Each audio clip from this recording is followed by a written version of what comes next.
betapa rusaknya negeri ini oleh Joko Widodo, dan mereka dibayar miliaran untuk memecah belah bangsa.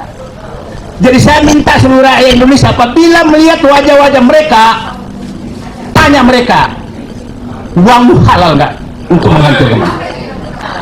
Jadi ada orang besar di baliknya adalah teman-teman Bapak berdebat di TV.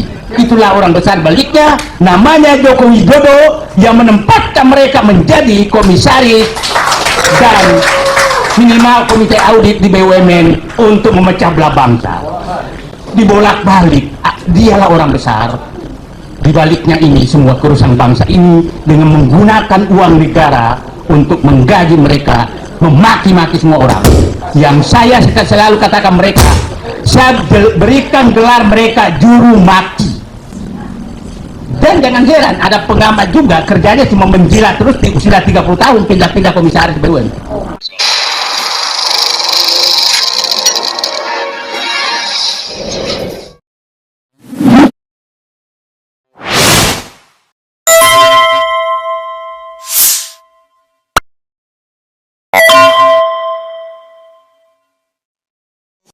Assalamualaikum warahmatullahi wabarakatuh. Kenapa Said Didu begitu marah kepada Jokowi yang katanya memakai uang negara untuk membayar para begundalnya untuk memaki-maki rakyat?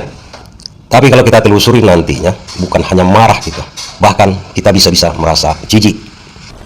Sylvester itu komisaris Food ID. Food ID itu holding daripada PPPN, Bulog dan lain. Betapa terhinanya bangsa ini dipimpin oleh orang seperti itu sebagai komisaris dan napi. Sebelum kita lanjutkan, apa itu komisaris perusahaan BUMN? Menurut Peraturan Menteri BUMN Nomor 19 Tahun 2021 tentang tata tertib dan mekanisme rapat Dewan Komisaris dan Direksi BUMN, Dewan Komisaris yang bertugas mengawasi dan memberikan arahan kepada direksi. Memberikan arahan berarti orang ini sudah pengalaman dalam menjalankan kegiatan perusahaan. Berdasarkan definisi tersebut, seorang komisaris adalah orang yang sangat berpengalaman di bidangnya. Misalnya di PLN, dia kerja selama mungkin 20 tahun di PLN, menjadi direksi, pucuk pimpinan juga, dan berhasil di bidang pekerjaannya. Mungkin naik laba PLN, bagus pelayanan kepada masyarakat. Setelah dia pensiun, diangkat menjadi komisaris. Tujuannya apa? Agar bisa dia mengarahkan tadi untuk mencari untung, untuk melayani masyarakat juga. Dan sekaligus memberikan imbal jasa kepada dia karena sudah memajukan perusahaan selama ini. Karena yang dibutuhkan kepada dia itu bukan hanya tenaga dia saja, tapi pemikirannya lagi, gagasan dia lagi. Makanya diangkat seorang komisaris yang mumpuni di bidangnya, yang berpengalaman di bidangnya. Agar apa? Agar perusahaan ini tidak bangkrut. Dan yang pasti, seseorang yang berhasil memajukan perusahaannya, prestasi yang baik, jelas ditunjang oleh moral yang baik. Namun tidak bagi Sylvester. Relawan Jokowi, Sylvester Matupida, tidak kunjung ditahan Kejaksaan Negeri Jakarta Selatan. Dan bisa jadi kawan-kawan akan geram. Apa pendapat aparat hukum tentang tidak ditahannya Sylvester sampai saat ini setelah 5 tahun perkaranya ingkrah? Saya pikir ini masalah proses saja. Tadi kan seperti yang sudah dijelaskan oleh Kapus Penkum, Pak Anang, ini hanya masalah waktu aja. Masalah proses. Yang seharusnya seseorang itu berada dalam tahanan sekarang menjadi komisaris. Yang entah pengalamannya ada di bidang itu, ataupun kemampuan dia atau keahliannya yang dibuktikan dengan ijazah juga meragukan. Kepala Pusat Penerangan Hukum Kejagung, Anang Supriyatna, mengatakan putusan hukum terhadap Sylvester sudah berkekuatan hukum tetap, sehingga pihaknya akan mengeksekusi putusan hakim itu. Sylvester dan Kejagung pun mengatakan akan mengeksekusi, dari dulu akan, sampai sekarang pun akan. Dinyatakan inkrah oleh MA, divonis 1,5 tahun. Prosedur yang benar seharusnya bagaimana, Pak? Ya, artinya putusan itu kan harus diserahkan ke Kejaksaan Negeri selaku eksekutor. Nah, jadi ini masih belum jelas nih di mana letak keterlambatan vonis itu. Yang lebih parahnya lagi, ini seperti undangan pesta pernikahan, dipanggil, diundang, sudah jelas-jelas orang itu bersalah, ingkrah putusannya, tapi masih diundang, seperti resepsi pernikahan. Dipanggil sampai 3 kali nggak datang, ya baru dilakukan tindakan lain gitu ya, penjemputan gitu. Patut diduga mantan ini juga termasuk dari orang-orang yang telah mendapatkan bayaran dari Jokowi menurut Said Didu. Apakah hukum memang membolehkan seorang terpidana yang kasusnya sudah berkekuatan hukum tetap tapi tidak ditahan? Oh, tentu tidak. Batasannya kita sudah punya surat edaran Mahkamah Agung tahun 1983 SMA 21 itu rata-rata putusan itu kalau sudah dibacakan itu 7 hari atau paling lama 14 hari itu harus dikirimkan salinan putusan. Terus karena itu adalah berkekuatan hukum tetap, karena sebuah peristiwa pidana itu adalah putusan, maka mengacu ke dalam pasal 1 angka 6 Kitab Undang Hukum Acara Pidana maupun pasal 270 Kitab Undang Hukum Acara Pidana, itu adalah domain daripada jaksa untuk melaksanakan. Itu diputuskan 20 Mei 2019. Tidak ada alasan sebenarnya untuk menyatakan pengadilan tidak mengirimkan, gitu loh. Ini anomalinya ada di mana? Kalau regulasinya sudah jelas, apa alasan jaksa? 270 KUHP jelas, Undang-Undang Kekuasaan Kehakiman juga jelas memberikan kepada jaksa. Undang-Undang Kejaksaan sendiri dalam pasal 30 ayat 3 juga menyatakan jaksa sebagai satu-satunya. Kalau kita lihat surat edaran Mahkamah Agung tadi menyatakan begitu ada putusan itu ada 7 sampai 14 hari. Ini dalam keadaan normal ya. Makanya saya bilang dalam keadaan yang anomali ini kenapa? Karena regulasinya udah berarti ada tekanan dong kepada lembaga kekuasaan kehakiman dan kejaksaan tidak melaksanakan, padahal undang-undang menyatakan itu harus dilakukan, gitu loh. Perintah dan kehendak undang-undang jelas menyatakan itu. Berarti kan persoalan kan biasanya jaksa dalam keadaan normal bisa kok eksekusi penjahat-penjahat yang katakanlah yang kita bisa lihat pelaku-pelaku yang melakukan dirinya dulu antara 1-2 bulan sampai 3 bulan.